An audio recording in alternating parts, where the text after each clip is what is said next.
वसुदेवसुतं देवं कंसचाणूरमर्दनं देवकी परमानन्दं कृष्णं वंदे जगद्गुरुम्। सत्संग में आए सभी गीता प्रेमियों, आप सभी का हार्दिक अभिनंदन। सज्जनों, जैसा मैंने आपको पहले भी बताया पितृदोष के बारे में, उसके क्या कारण होते हैं और उससे क्या प्रभाव पड़ता है और उससे का निराकरण हम कैसे कर सकते हैं, वो सब बातें मैंने आपको पहले बताई है। अभी देखें, श्राद्ध पक्ष 15 दिन का जो विशेष श्राद्ध पक्ष होता है वो 29 सितंबर से प्रारंभ होकर 14 अक्टूबर तक रहेगा। 29 सितंबर टू 14 अक्टूबर। इस श्राद्ध पक्ष में ये 15 दिन का जो विशेष श्राद्ध पक्ष होता है, इसमें पितरों को प्रसन्न करने के लिए जिन जिन पितरों की जिस जिस तिथि को दिन आता है, उस दिन हम उनके हिसाब से उनकी जो भी हमें विशेष रूप से श्राद्ध पक्ष में जो हम करते हैं, ब्राह्मण को भोजन कराते हैं, दान देते हैं, पितरों को याद करते हैं, पितरों की पूजा करते हैं उस दिन, तो वो हमें उस दिन अवश्य करनी चाहिए। आज मैं आपको पितृदोष से निवारण होने के लिए, पितृदोष को हम कैसे दूर कर सकते हैं, उसका अत्यंत प्रभावशाली उपाय मैं आपको बताऊंगा। मैं गीता पाठी हूं और गीता के माध्यम से ही मैं समस्त समस्याओं का समाधान आप लोगों को बताता हूं। मंत्र विज्ञान के बारे में भी मैंने आपके साथ बहुत चर्चा की और मैंने आपको बताया कि मंत्र जप से हम हमारी सारी समस्याओं का छुटकारा प्राप्त कर सकते हैं। मंत्र जप एक अनूठा विज्ञान है। मंत्र जप के बारे में जितनी बात की जाए उतनी कम है। और गीता के श्लोक नहीं है, वो मंत्रों से भी, वेद मंत्रों से भी ऊपर है गीता के श्लोक। क्यों?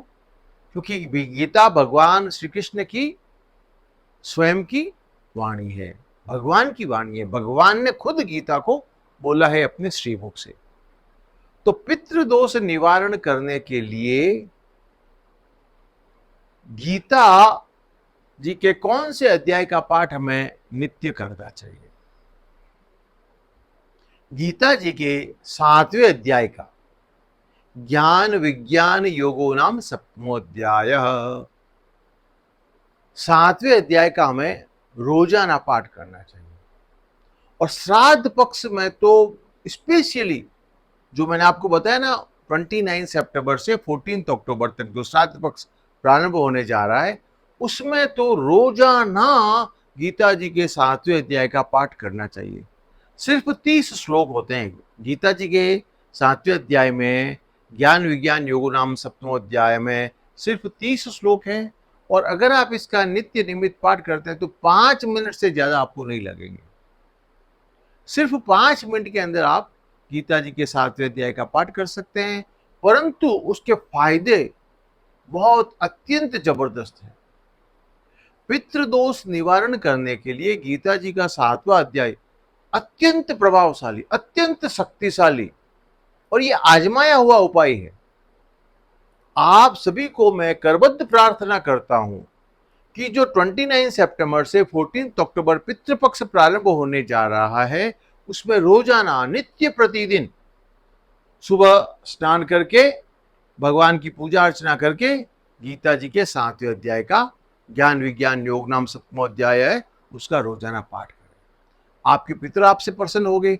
और जब पितर आपसे प्रसन्न होते हैं ना, और पितृदोष जब आपका दूर हो जाता है, तो भौतिक जगत की ऐसी कोई भी चीज वस्तु नहीं है, कोई भी ऐसी चीज नहीं है जिसको आप प्राप्त नहीं कर सकते हैं।